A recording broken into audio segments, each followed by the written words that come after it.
ముఖ్యమంత్రి చంద్రబాబు పాలనలో రాష్ట్ర ప్రజల వ్యక్తిగత ఆదాయం పడిపోయింది.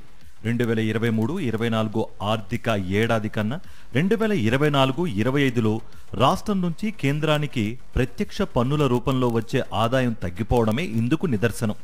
బీహార్, పశ్చిమ బెంగాల్తో పాటు వివిధ రాష్ట్రాల నుంచి కేంద్రానికి 2023-24 ఆర్థిక ఏడాది కన్నా 2024-25లో ప్రత్యక్ష పన్నుల రూపంలో వచ్చిన ఆదాయం పెరిగింది. కానీ ఆంధ్రప్రదేశ్లో మాత్రం పడిపోయింది. ఈ విషయాన్ని సోమవారం పార్లమెంట్లో కేంద్ర ఆర్థిక మంత్రిత్వ శాఖ వెల్లడించింది.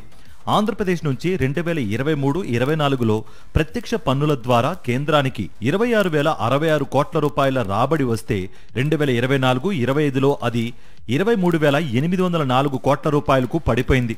అంటే 2,260 కోట్ల రూపాయల రాబడి తగ్గిపోయింది. రాష్ట్ర ప్రజల వ్యక్తిగత ఆదాయం పడిపోవడం వల్లే పన్ను రూపంలో కేంద్రానికి ఏపీ నుంచి రాబడి తగ్గిపోయిందని స్పష్టమవుతోంది.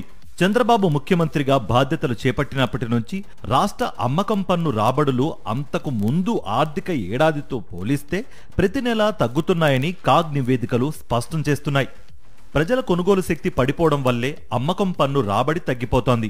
ఎన్నికల ముందు ప్రజలకిచ్చిన హామీలను చంద్రబాబు అధికారంలోకి వచ్చాక సంక్షేమ పథకాలను అమలు చేయకపోవడంతో ప్రజల కొనుగోలు శక్తి క్షీణిస్తోంది.